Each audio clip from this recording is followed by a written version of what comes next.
Welcome to the Teapot Reads. I'm the Teapot. This is what I'm currently reading, and I am so happy to see you today. Hello and welcome back to my channel. Today I am doing my seasonal wrap-up video. I don't do monthly wrap-ups because I'm a pretty slow reader, but I think seasonal wrap-ups are a great opportunity for me to talk about every book that I have read in the last 3 months and go into a little in depth. If it's something that I've posted a review for, I'm probably not going to talk about it a lot. I will just link it above and below, and if it is something that I'm planning to post a review for, I will also just mention that I'm planning to post a review for it, but I will probably talk about it a little more in depth than something that already is out, because there is a book on here that I have been working on a review for a while, and another one that I would like to review, but I just haven't gotten the chance to. A couple little housekeeping things. Tank is here. Tank is here with us, so he'll probably pop in and out. He's exploring. He particularly likes my new microphone that I got. So the microphone is, if you've been watching my vlogs and you saw my first Anna Karenina vlog, which I'll link around here as well, I was having a lot of audio issues, and audio issues are something that I've been dealing with. The audio on the camera that I use is pretty good, but isn't perfect, and if there is any background noise, the audio on the camera picks it up more than it picks up me actually talking, and all the software I have does not do a great job of editing it because it's very basic audio software. So I picked up this microphone. It goes in my phone, and so far I've only done a couple tests with it. It's been working really well. I don't want to move it because I have it positioned where I want it to be, but I will link what microphone I use down below. I'm not going to link the camera because I'm not even 100% sure, and it's just kind of the family camera, and it's not like a great camera. But this microphone, I bought it off of Apple's website. It's a Shure MV88, and I will link it down below because I think it works really well and it's really simple, but my dog absolutely thinks it's a toy because it looks, with the windscreen thing, it looks like a ball, so he is trying to chew it, but right now he's laying down, so hopefully he stays that way. It is, as of filming this, actually September 1st, so this video is hopefully going to go up tomorrow. We'll see. I have had very little time to film lately because I like to film before I go to work, but I've been working a lot of morning shifts, so it just hasn't been feasible, and I also don't like to film when the house is like full of people, just noise-wise, and also I feel a little awkward filming, I'll admit it. So I am filming this very close to the cutoff, or actually at the very cutoff of last season. When I wrote my original draft for this video, I was planning to film it like 2 weeks ago, or not even, like a week and a half ago, and that didn't happen. So yeah, the numbers are not 100% right. I think I fixed them all, but I could be wrong. Math is not my strong suit, even simple math. Without further ado, let's get into my summer reading wrap-up. I read 9 books this season. That's not a small amount, but it's not great. That's about 3 books a month. I did read I read 1 big book, but I honestly just was having a hard time, especially towards the end of the season, feeling content with what I was reading. I don't think I picked up a bad book really this season. I don't know. I'm not a mood reader per se, not even being a mood reader, but every time I picked something up, a lot of, my mood just clashed with it. I would be in the urge for a classic, and I would be reading a fantasy. I would be reading a classic, but in the mood for a YA fantasy, and I just, feel like I haven't aligned myself very well this past season. That being said, my final book that I read last season, I didn't plan for. I was just like, okay, I've finished what I was reading before. I am going to just pick up whatever book grabs my fancy, and it turned out really well. So hopefully I'll be able to treat myself like that kind of moving forward and just pick up whatever grabs my fancy. I do have books I want to read and that have been sitting on my immediate TBR. That's not what this video is about. That's what the autumn TBR video will be about, and you'll see that next week. But it was really a breath of fresh air to do that for myself. I'm also not including any of the manga I read this season in this wrap-up because I did a video dedicated to manga I have read. If you haven't seen that, I will link it above and down below. I read a couple, 3 or 4 different series, and I really enjoyed them all. And because reading manga is, it inflates my numbers, I just plan on doing separate wrap-ups for manga every season. So if you're interested in that, go check out those videos. But without manga, I read 9 books. Like I said, with manga, it was 32. So every season, I set goals for myself. My big overarching goals of this year have been to read quality, not quantity, and I 100% think I managed it with this last season. I don't think I had anything less than 3 stars. And the 3-star is sort of just because I'm not mentally ready for it, and you'll see when I talk about it. So discounting that, nothing less than 3.5 stars. And for me, 3.5 stars is the true middle rating. It is the, I enjoyed it, I didn't love it, but I didn't hate it. And I did have a couple 3.5 stars, but I don't regret them. I think they were good, and I enjoyed reading them while I was reading them. They just, like, objectively weren't, like, favorites. So quality over quantity, definitely managed. My other big goal every season is to read diversely. It is something that I try to do consciously, but know that I don't always manage consciously. A lot of times I just have stacks of books that I want to read, and they're all written by white people, or they're all written by straight people, and I'm really trying to work out of that. I am trying to diversify my bookshelf when I buy, but I do have a lot of books that I've owned for a very long time that are not diverse.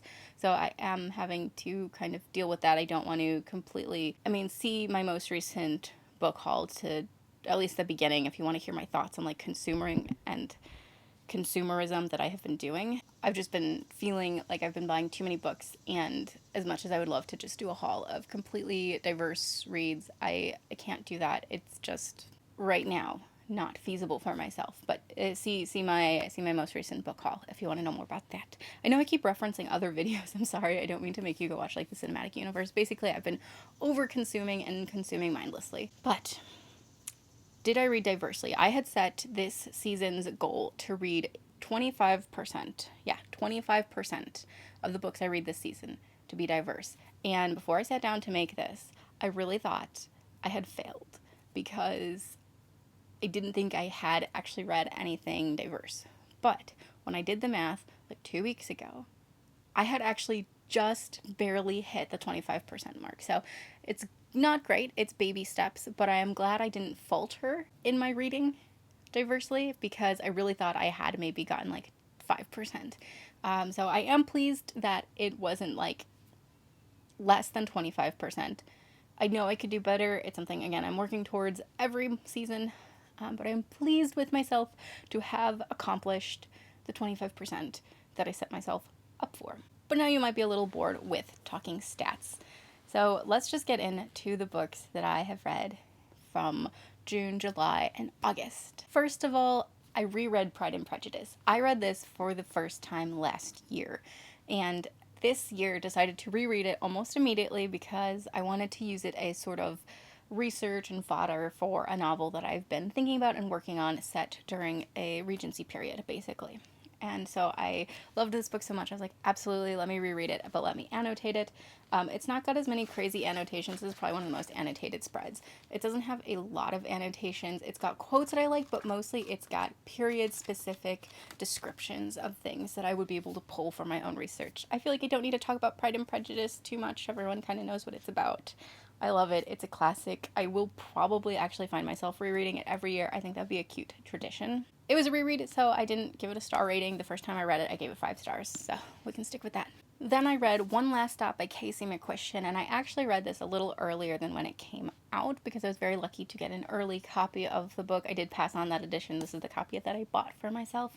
I loved it. I gave this 5 stars. I have done a full review for it, but real quick, it is about Jane and August. August is a 20-something who's just moved to New York City. She doesn't really know anyone there, moves in with a bunch of roommates who, yes, there's found family tropes galore. And she's taking the Q train, which I have found out is a real train. She's taking the Q and she sees Jane, this mysterious girl on the Q, and like immediately has a crush on her. And anyway, it turns out Jane is stuck in time. She is from, horrible, I don't actually know what year, but the 70s. She's from the 70s, and she has accidentally been transported to modern day New York. She just cannot leave the Q train, and her and August have just one of the cutest falling in love stories I have ever read. I absolutely loved this. like I said, I have a review up. Go check that out. Bursting. This book has me bursting. I 100% think it is better than Red, White, and Royal Blue. Then we have Any Way the Wind Blows by Rainbow Rowell. This is book 3 in the Simon Snow series. This is the final book, although I am hoping that there will be more someday because there were a couple openings left at the very end. So I'm really hoping someday we see return to this world and these characters. I absolutely loved them. I loved this book. I found it super cathartic. I am planning to do a review. This is, I don't know if you can see it, it's a kind of translucent bookmark. This is marking where I have gotten in my polling things out that I want to talk about for the review. It's been slow going because I just have so much to say about this book and it's going to get a very, very in-depth review. But until that happens, I can't really say much because spoilers, the first Simon Snow book is sort of a twist on Harry Potter, fan fiction of Harry Potter. It started off as made up fan fiction for a different Rainbow Rowell book, Fangirl, which I haven't read, but basically it's like dreary fan fiction. And Simon and Baz at this point have returned from America, which is where they spent book 2, and things are happening in the world of mages, particularly someone claiming they are the new chosen one. Really, the book focuses on their relationship among like other characters, but their relationship is the main focus, and the healing and the love and the help between each other that goes on is the really, really central piece of this book. I loved it. I found it super cathartic. I give it 5 stars. I know Rainbow Rowell is a little bit of a controversial writer, but this book has so many good vibes and made me feel happy and content, and like it came to me at a time when I was hurting a little bit more, and it just was a warm blanket. 100% love this series. Can't recommend it more. I do get, if you're not a fan of Rainbow Rowell, stay away from it. It's maybe not for everybody if you don't like the author. I get that. That being said, if you're willing to give this series a try, I just strongly recommend it. Then we have Empire the Vampire by J. Kristoff. This is an ARC. I received it early. The book is coming out next week in the UK and Australia, I think, or maybe it's in 2 weeks. You are not ready. This book is amazing. One of, if not my favorite book of the year so far. Got 5 stars for me. There will be a review, a spoiler and a non-spoiler review closer to when it comes out in the US, but I just absolutely 100% loved this book. I very much felt like it was a fantasy written with me in mind. Like it felt just like it fit every single thing I wanted. Maybe sans one thing I wanted in a fantasy. I absolutely loved it. Empire the Vampire is a huge, sprawling story. Like, look at this. It's chunky. I think it is the biggest book I read this year. It's either this one or A Court of Silver Flames. I'm not sure who has the higher page count. But it is a huge, sprawling story. It is being told by Gabriel de Leon as he is held prisoner in a tower by this vampire clan, basically. He is recounting 2 different timelines. His experience kind of origin storying as though he is half vampire himself, and when he's very young he's taken to join the Order of the Silver Saints, which are monster hunters. So he's telling that story, his sort of origin as the greatest Silver Saint, basically, and one of the greatest heroes in the world. And he's also telling the story several years later, after so much has happened, sort of, I can't say what has happened, I feel like that's a bit of a spoiler, but many, many years after his origin story, basically. He is recounting his experience with the Holy Grail and finding the Holy Grail kind of thing. It's great. I cannot tell you which one is my favorite plot line because I think they're both fantastic. I can definitely tell you my favorite character is Dior. The relationship between Gabriel and Dior is just chef's kisses. Amazing. If you're looking for fantasy, I strongly recommend this. It comes out mid-September. I know it's a different date in America and the UK. America comes out a week later. I loved this so very much. 100%. 1,000%. Read this book. Then I picked up the summer book by Torve Jarnson. Torve Jarnson is the same author and creator of The Moomin Trolls, so it definitely has Moomin-ish vibes to it. I felt a little bit like I wasn't the audience for this book, so it is definitely a classic, I would say, and it's something I think everyone should read, but I think it's a book everyone should read when they're older, just because a lot of the experiences in here are very much told from a older point of view. So it is about a grandmother and her granddaughter, and mostly it's about the island where they spend their summers. There's not exactly a plot. It's little vignettes of their life on the island and the island itself. It's got some quirkiness. It's got some sadness. There are some really delicate moments in here, and there's some really lovely descriptions. But like I said, a lot of the experience that it's pulling from is from a older perspective. And I feel like being in my 20s, I really couldn't appreciate a lot of it personally. So I only gave it 3.5 stars just because I did really feel a bit of a barrier between me and the characters, because the grandmother is the one whose perspective we definitely see a bit more, because the granddaughter is very young. So she's, still kind of discovering how to experience a lot of things. And I don't know, as much as I enjoyed it and enjoyed the experience of reading it, it didn't stick around in my head particularly long after I finished it. And I just felt that barrier between me and the grandmother that made it kind of hard to feel like I was getting what should have been gotten out of this book. It is a book I plan on returning to and reading several years down the line. It's one I want to keep for a while, and I would love to maybe every 5-6 years go back to it and see how my opinions have changed, see if I feel as if I understand some of the experiences more and more the older I get, because I really do think that is something that this book would be able to just provide and be golden with. My next 3.5-star read is from Blood and Ash. This is the Illumicrate Special Edition, and I have a review dedicated to this book, so go check that out for my full thoughts. There was a point while reading this that I thought it was going to be 5 stars, and then it wasn't, because of things that happened in the last 100 pages, not even the last 50 pages. Things happened that I found very distasteful. I'm not going to spoil it. I do talk about it in the review in the spoiler section, so if you're curious about details, that's why. I didn't hate it. I enjoyed it. I think the first half was more enjoyable than the second half. I am excited for the rest of the series. I am very excited when they arrive, because I have other special editions coming when they arrive. I will probably read them pretty soon to when I get them, just because I did really enjoy it. It was very much a guilty pleasure kind of read. Not as much as I think other books are guilty pleasure for me, but still guilty pleasure vibes.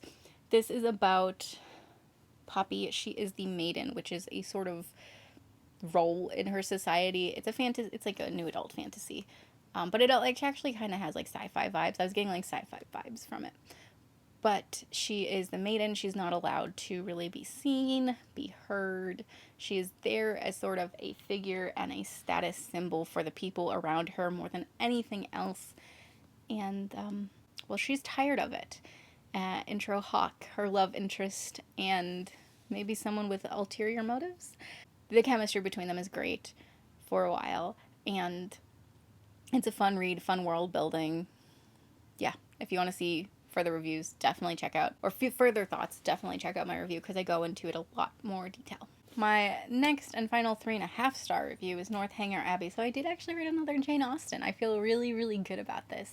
I had started it and then put it down because I kept getting distracted by other titles, but I finally decided to pick it up again and finish it, and I enjoyed it. It was fine. It is nowhere near as good as Pride and Prejudice. The characters are still interesting and fun, and I liked Catherine Morland a lot, but it just reached its ending too soon, whereas Pride and Prejudice has a really well laid out plot and plot line and just web of plots. Northanger Abbey is very direct and kind of drops things off as soon as it's done with it, rather than give it time to percolate. I think Pride and Prejudice does a great job of not only seeing characters from beginning to end, but seeing them a little past their end, maybe where a natural ending would have occurred. That being said, I did enjoy Northanger Abbey. It is a sort of parody on Gothic novels of the time, I guess, and if nothing else, it got me interested in some of the Gothic novels of the time. I really want to read them. It follows Catherine Morland, who is a heroine in training, which I absolutely love that description for her. and she is in the city of Bath. She's been taken by some of her neighbors to go spend the summer there. While she's there, she meets another family of bad influences, though she doesn't realize it right away. And then she meets a second family that she becomes close with that are much better influences, and there's kind of a love interest between her and the brother of that family. It's good. It's sweet. Not my favorite Jane Austen. I've only read this in Pride and Prejudice, so that's really easy to say. I have a feeling, though, this would probably be my least favorite unless another one ends up being like severely disappointing, just because I found it boring several moments throughout. Still charming, nice quick read if you're looking for a quick classic, though. So this is my only 3-star read of the month of the season, and that is Poems Tonight by Rainer Maria Rilke. I, A, am not a big poetry fan. I have a hard time with poetry, and B, have never read any Rilke before. I think this was a really bad place for me to start, just because of both of those things. This is some really complicated stuff. I did find poems and pieces that I enjoyed, mostly not in the book itself, but in the further poems and sketches around the theme of night. I don't know if that's coming up. I found things there that I really enjoyed and really vibed with, but the actual Poems Tonight itself wasn't a huge fan of. That being said, I really don't think I was ready for it. I think I need to do a lot more work in reading poetry and in reading Rilke to actually give these a try again. So it's not a disappointment in the book so much as just I was not ready for it. I haven't put the work in to really understand and appreciate it. I just felt lost almost the entire time while reading it. So yeah, 3 stars. I mean, it's poems about night. There's really not a description I can give for that. So 3 stars, but I am planning to keep it and maybe return after I've done the work needed. And finally, my final read of the season. I love this one. This is another 5 stars. I talked about it in 2 of my reading vlogs, I should say, and that is Brideshead Revisited by Evelyn Waugh. I have been wanting to read this book for a long time, several years now, and I picked it up last year and it was like, I'll read it right away, and then I didn't read it right away. I loved this book to death. It was gorgeous. Like, I tabbed it up like crazy. It was gorgeous. It was sad. It was romantic. It was mostly sad. It was very melancholy and very nostalgic, and those are 2 things I love. And the amount of things I could say about this book. I will be doing a sort of pseudo review. I definitely want to dedicate a video to this book just because I have so many feelings on it. Basically, it is about Charles Ryder, and he becomes friends with the Brideshead family, or the family of Brideshead, and it's like a tragedy in a lot of ways. It's a tragedy. He first becomes friends with the brother, and then sort of in the second half of the book you see his relationship with the sister, and it's very much about what Britain was like in the interim between World Wars I and II, and the ways of life that were changing and dying and altering, especially the aristocracy, because the Bridesheads, the Marchmains, they are incredibly wealthy, and you're sort of watching that lifestyle, that world die. And it's hard to be sympathetic, I guess, because it's hard to see people with this much money when there are other people struggling, especially in that period of the world. But at the same time, there's something very sad watching this fade away and die. But it's great. It was really, really great. Really, really lush writing. It made me feel so many things, and I 100% recommend it. So yeah, this was 5 stars, if I did not mention that already. 5 stars. Loved this book. And that's it. That was my wrap up. I do want to mention the things I'm currently reading. I'm not going to finish them in summer because summer is like over. It's September now, baby. It is time for autumn.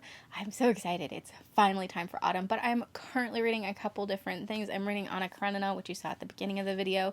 That is my main read, and I've been posting my Anna Karenina vlogs. So if you want to keep up to date on how I'm going with that novel, it's going okay. It's going okay. If you want to keep up to date, that's where to keep up to date on that. I'm also listening to the audiobook of House of Salt and Sorrows by Aaron M. Craig. Is it Aaron M. or Aaron C? Oh, I thought it was Aaron M. Craig. If I'm wrong, I'll put the correct way down here. I'm really enjoying it. It is really atmospheric. I haven't really picked it up in the last several days, but I want to because I am thoroughly enjoying it, and it's kind of a nice counterbalance to Anna Karenina. I'm also listening sometimes to the audiobook for Wives and Daughters by Elizabeth Gaskell. I have put that to the side for now because I only have room for one large classic at a time, and I don't feel like I had like a decent stopping point in Wives and Daughters, so I don't feel bad like putting it on pause temporarily while I put all of my sort of classic attention towards Anna Karenina. I also have 2 other audiobooks I was listening to. I am really considering DNFing them for different reasons. If I DNF them, I'll do a video about it, but that is The Maidens by Alex Michaelides and Children of Blood and Bone by Tony Adiyame. I haven't listened to them in probably a month each. It's just not been happening. The books have not been vibing with me for very different reasons. I'm not sure if I'm going to DNF them. If I do, like I said though, I'll give a much deeper description and talk about it. But that is it for me. That is all I have to share for my seasonal wrap up. It was a slow season of reading. I'm hoping that autumn will be a little more reading. I don't want to like push myself. That's sort of a unspoken goal, is I don't want to push myself to read and feel like I have to read. It's something I enjoy and I should treat it like something I enjoy rather than a task. That being said, I haven't really let myself relax a lot lately, so I haven't really let myself read a lot lately. So hopefully in autumn I will be able to start allowing myself to do that a little more. But we'll see. Also, hopefully the audio on here is better than my typical videos. I have the camera audio and the microphone audio going, so there will be audio. We'll just see how good it is. That's all from me. That's all I have to say today. I hope you're doing well. I hope if you're somewhere cold, you're staying warm, and if you're somewhere warm, you're staying comfortable. And most of all, I hope you're reading a great book. I will see you guys next week. Bye.